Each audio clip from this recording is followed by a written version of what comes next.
Jésù sọ fún wa nínú ìwé mímọ́. Ó wí pé nínú ayé ẹ ó rí ìpọ́njú, ṣùgbọ́n ẹ tújú ká nítorí pé mo ti ṣẹ́gun ayé. Àwa tó gbẹ́kẹ̀lé Olúwa, oore ọ̀fẹ́ Jésù ó ti tó fún wa.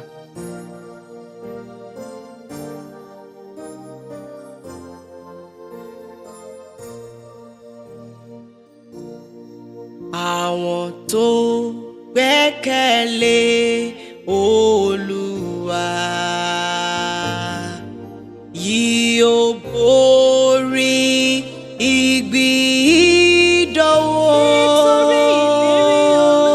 nítorí ìlérí dídájú. Oore ọ̀fẹ́ mi tó fún ọ. Mo wí pé oore ọ̀fẹ́ rẹ tó fún wa. Oore ọ̀fẹ́ Jésù ó tó fún wa. Oore ọ̀fẹ́ rẹ ó tó fún wa. Oore ọ̀fẹ́ tí kò lẹ́gbẹ̀ẹ́. Oore ọ̀fẹ́ rẹ tó fún wa.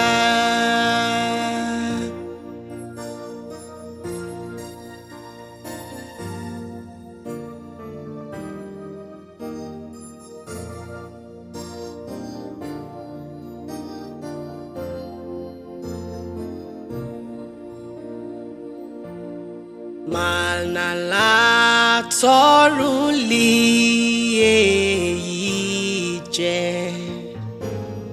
fún àwọn èrò mímọ́ lọ́nà. Tẹríba tó sì wá ìsinmi. Oore ọ̀fẹ́ Olúwa. Oore ọ̀fẹ́ mi tó fún ọ. Àrìn ire ìje tí bí ààrẹ tilẹ̀ mú ọ ṣubú, tún dìde kó sì tẹ̀ síwájú. Nítorí wípé oore ọ̀fẹ́ mi tó fún ọ.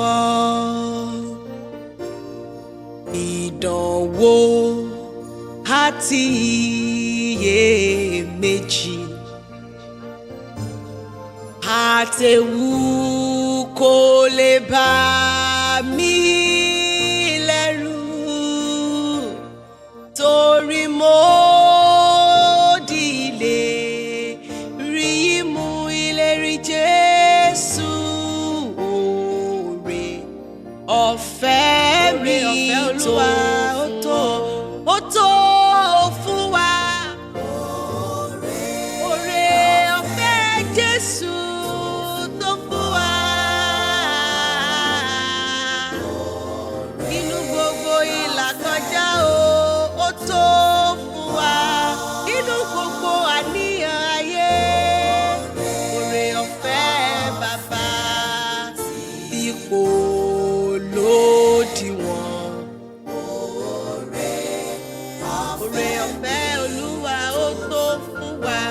Jésù ló sọ wípé oore fún wa ní ọ̀rẹ́lẹ̀ ọ̀rẹ́ mi ó tó fún ọ, ó tó fún ọ. Oore ọ̀fẹ́ òun ó tó fún wa. Oore ọ̀fẹ́ tí kò lẹ́gbẹ̀ẹ́.